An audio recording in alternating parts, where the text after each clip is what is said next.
So you guys might remember a story I told some months ago in which I admitted that perhaps my manager was right about how I handled one of my interactions, and it had to do with a lady who was having a challenge with the pricing of an item. She was wondering how much something was, and then I asked her if she had the voucher, the promo, the coupon thingy that we were running at the time, and she didn't have it. So I was telling her, okay, that makes your total, whatever the total was.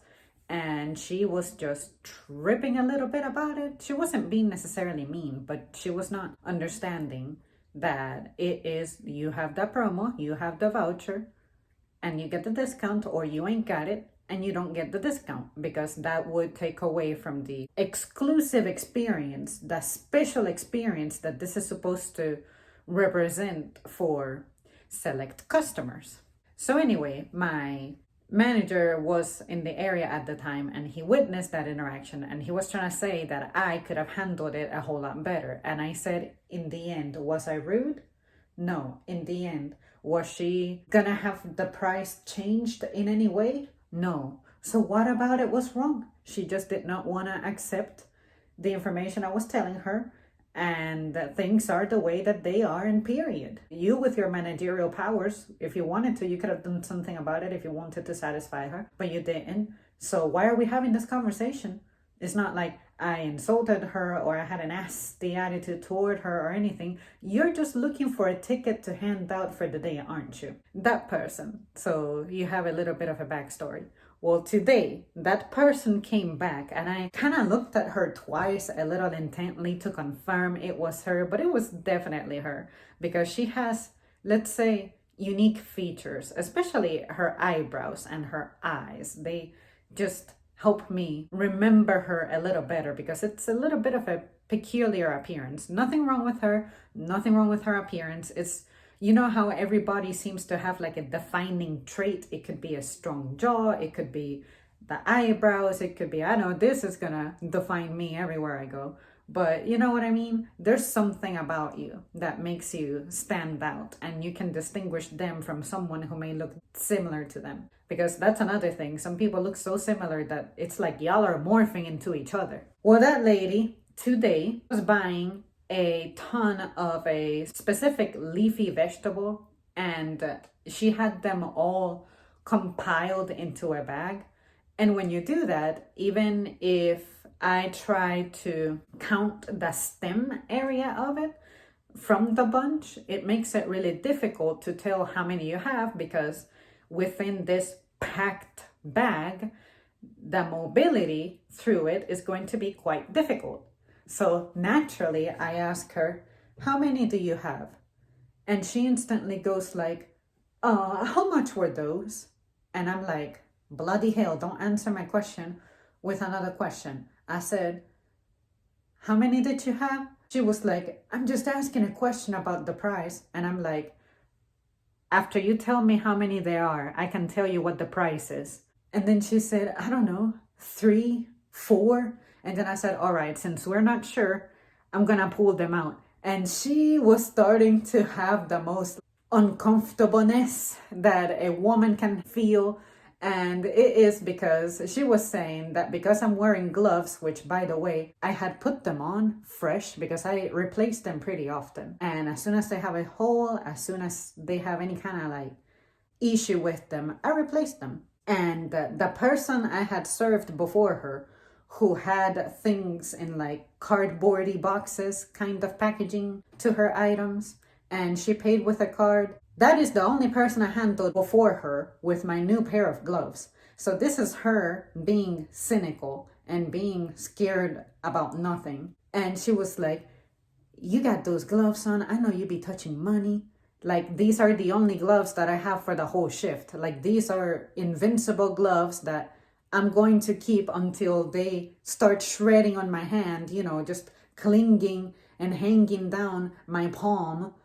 And this is my only option, right? And the box is like right visibly next to me, indicating that I have access to fresh ones, right? Anyway, you know, how women are. They just gotta find something wrong with everything. She was freaking out over me going through her bag, and she was like, I really don't want you to touch that, especially since I know you be touching people's money. And I ignored the absolute fuck out of her because you don't know for sure how many you have here. And at this point, I don't trust you with how many you tell me you have. It is my responsibility to make sure how many you have. So I am going to examine your items. Next time, consider bagging them separately or bagging them all together and remembering how many you fucking have, or making it to where you stuff in there enough to where it's easily discernible how many you have.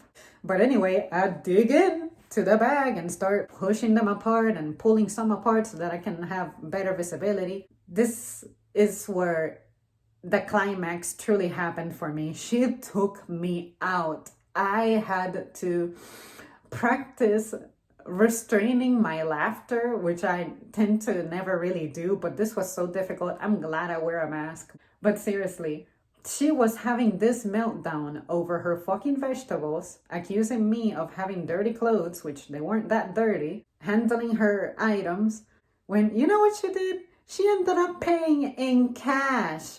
She paid cash for this.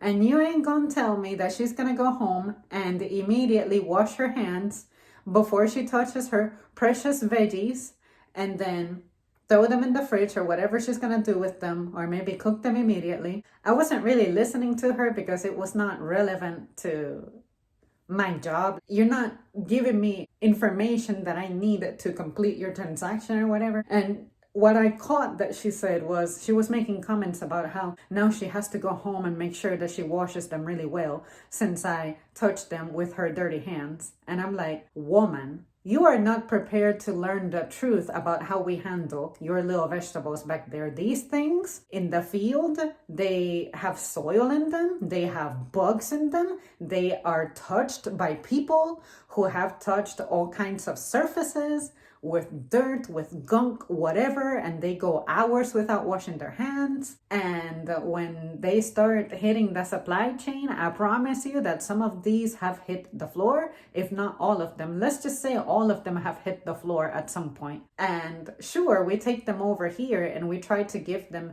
a good rinse and a good cleaning or whatever. But as a resident of this planet, you can expect that your stuff is going to be contaminated with literal shit here and there. So my little dirty hands should be the last thing that you're worried about. And yes, anytime you're about to consume raw vegetables or you're going to prepare them or whatever the fuck, it is your responsibility to make sure that you wash them. Wash them. Just wash them. Don't be lazy. Don't be taking no shortcuts. Don't be sensitive about these items here. And you want to know what else?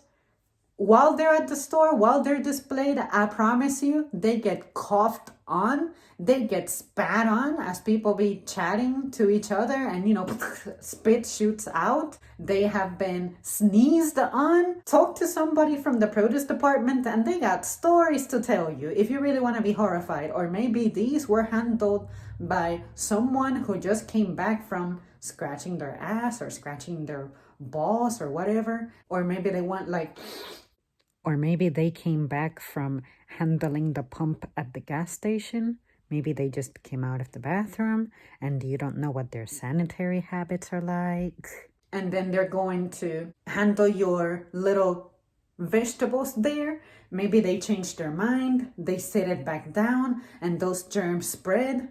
Need I continue? Do you not have the capacity of critically thinking like this, or have you never been exposed to the real world out here? At that point, I felt better about seeing her today because she's still giving me problems about prices. There was nothing wrong with the prices. In addition, it was just annoying that once again, she had to make a scene about something. She had to have a displeasure about something. And I'm like, oh girl, if you're going to be living in this kind of fear, the first thing you need to do is start wearing a mask if you're really that grossed out, so that at least you can save your nasal membranes a little bit of a flaring up here and there. But yeah, and y'all want to have the files from JFK declassified and you want to know the truth about aliens and all that, y'all ain't ready for this. Y'all are not ready for this. And I will continue to say that. Well, there you guys have it. Thank you so much for tuning in. I just had to share this story because it's just interesting to me that some people are so unaware or they're doing this to troll. And if they're doing that to troll, then okay, fine, hee hee ha ha. I'm not finding it funny. I'm trying to, but some people just need to get out more. They need to get out of their comfort zone a little bit more. So yeah, you guys, I'll see you next time. Bye.